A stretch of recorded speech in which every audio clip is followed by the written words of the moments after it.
Hi guys, welcome back to our channel Easy Samuel and Rangoli. Leftover chapati வச்சு நம்ம இப்போ ஒரு கிறிஸ்பியான ஸ்நாக் பண்ண போகிறோம்.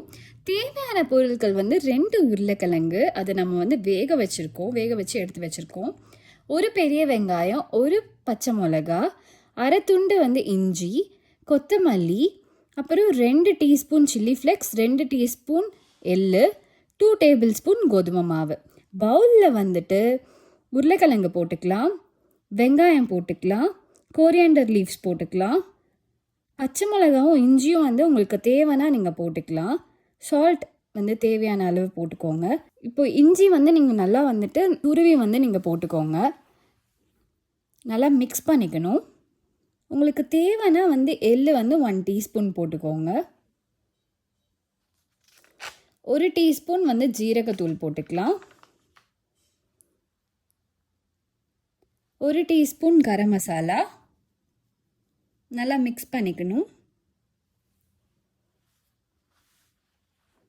கோதுமை மாவில் கொஞ்சமாக தண்ணி ஊற்றி நல்லா இந்த மாதிரி கரைச்சிக்கணும், பேஸ்ட் மாதிரி.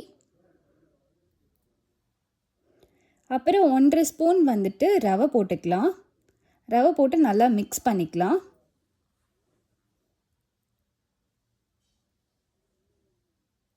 அப்புறம் ஒரு அரை கரண்டி ஆயில் ஊற்றிக்கலாம்.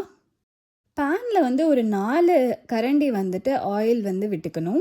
இப்போது சப்பாத்தியை எடுத்து நம்ம இந்த மாதிரி இந்த மிக்ஸ் பண்ணி வச்சுருக்க ஸ்டஃப்டு நம்ம எல்லாத்தையும் சப்பாத்தியில் போட்டு ஃபில் பண்ணிடலாம். எல்லா இடத்துலையும் எந்த கேப்புமே நம்ம விடக்கூடாது, ஃபுல்லாக ஃபில் பண்ணிடணும். அதுக்கப்புறம் கொஞ்சமாக கெச்சப் போட்டுக்கலாம். இதுலேயே நீங்கள் சீஸும் நம்ம சேர்த்துக்கலாம். அப்புறம் இந்த மாதிரி நம்ம கட் பண்ணிக்கணும் 4 பீசஸாக கட் பண்ணி கோன் மாதிரி ஃபோல்ட் பண்ணிக்கணும். இப்போது இந்த கோதுமை மாவு அந்த மிக்சரில் டிப் பண்ணி நம்ம ஆயிலில் போட்டுடலாம்.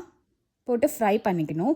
இதுலேயே நீங்கள் கேரட், பீட்ரூட், அப்புறம் பீன்ஸ் இதெல்லாம் நீங்கள் சேர்த்து குழந்தைகளுக்கு நீங்கள் கொடுக்கலாம்.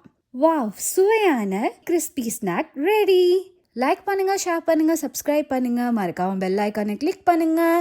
அண்ட் தேங்க்யூ ஃபார் வாட்சிங். பாய்.